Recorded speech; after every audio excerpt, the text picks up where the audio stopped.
According to the FBI, hate crimes in America targeting Muslims or people who just appear to be Middle Eastern surged in the aftermath of 9/11. There is this cloud, with the hate crimes, with the profiling, with being rounded up.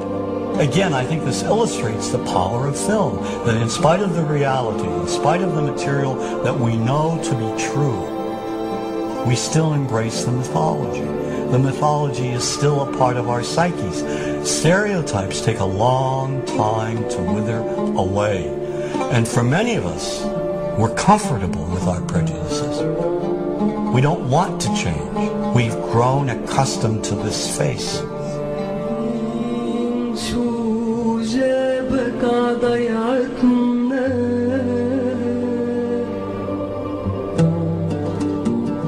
When we think of Arabs, what do we see?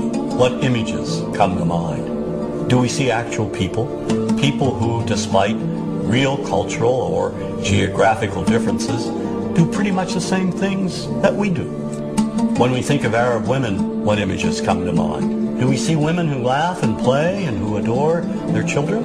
Women who work in the home as well as outside? Would it come as a surprise to know that in many Arab countries, a majority of college students are actually women? What's our immediate image of Arab men? Do we see loving fathers? Men who want to provide for their families? What about Arab teenagers? Do we see them the way you would think about teenagers in other parts of the world? Then there's religion in the Arab world. Do we see it as all-encompassing, dominating everything else? Do we know that even though faith plays a huge role in the Arab world, just as it does here in the United States, that it's also true that much of the Arab world is quite secular? When we think of Arabs and religion, does Christianity come to mind? Do we remember that there are over 20 million Christians in the region who have lived side by side in harmony with Muslims for centuries? To their credit, some filmmakers have shown Arabs and American Arabs in all their complexities.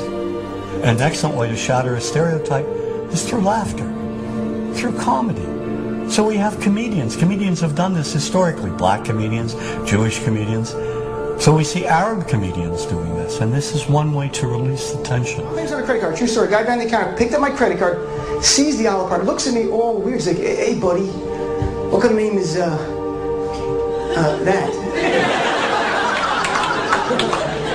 I'm like, well sir, it's an Arabic name. He goes, what does this mean? So I'm like, well translate it to English. It means peaceful, friendly Arab. But he's not happy because, what Arab country is your family from?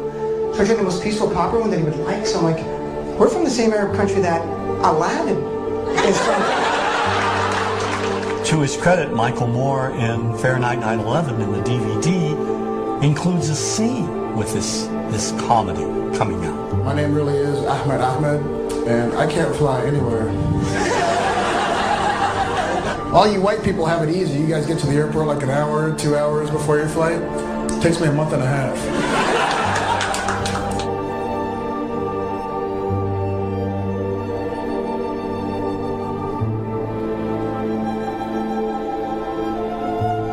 Nous vivons dans un monde qu'on peut critiquer, qui est le monde de la dérision. Vous le savez bien, et dans les médias, je dirais, le monde de la dérision, on se moque de tout. Le fait que ça se fasse me satisfait. Parce que ça veut dire que nous avons, qu'on est libre, peu à peu... Il faut qu'on soit beaucoup plus sage que ça, qu'on rentre pas dans ces provocations. Et c'est pour ça que... C'est l'autocensure, ça, Jamel. Tu comprends ce que je veux dire? Si on commence à pas faire de dessin pour pas choquer les musulmans... Non, c'est-à-dire que... Pour moi, c'est de l'autocensure. C'est la fin de la liberté d'expression. Pour moi, la liberté d'expression, la liberté d'expression et le respect font partie, sont mariés ensemble. Moi, je suis pour la liberté d'expression. Mais si je vais blesser une personne, pourquoi blesser la personne? Non, mais si moi j'ai envie de faire une caricature sur Mahomet ou sur un rabbin ou sur Jésus-Christ, il faut que j'ai le droit de le faire. Tu comprends? C'est ça la France. Quand tu sais que tu vas blesser 10 millions de personnes, pourquoi tu vas les blesser? Pourquoi? C'est la liberté, c'est ça. C'est la liberté de...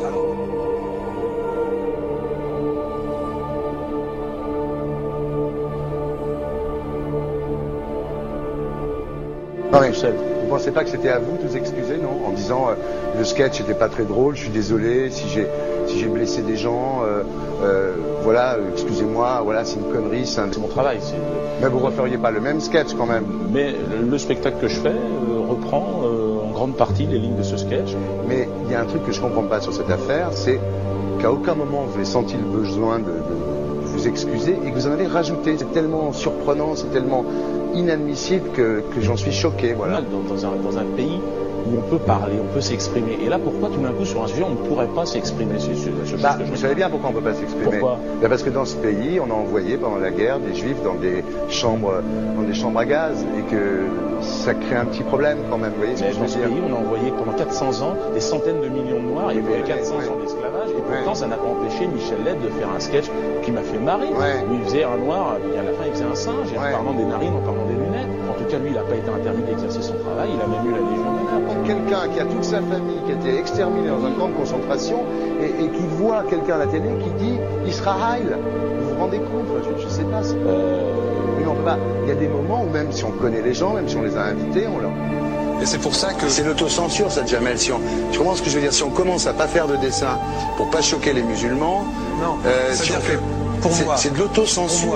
C'est la fin de la liberté d'expression. Pour moi, la liberté... Et là, pourquoi tout d'un coup, sur un sujet, on ne pourrait pas s'exprimer? Vous savez bien pourquoi on ne peut pas s'exprimer. Pourquoi? Parce que dans ce pays, on a envoyé pendant la guerre des juifs dans des chambres à gaz et que... Deux poids, deux mesures. La liberté pour tout le monde. C'est-à-dire? La liberté pour tout le monde. Il y a une personne comme Dieudonné qui a fait un rabbin, enfin qui a fait un colon juif, etc. Tous ces DVD ne sont plus dans les pactes. On l'empêche de venir, on l'empêche médiatiquement, on ne le voit plus. Alors que lui, c'est un comique. Plusieurs lois qui ont été faites contre l'antisémitisme. Et moi, je fais un appel aujourd'hui de faire une loi contre l'islamophobie.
Don't think you are.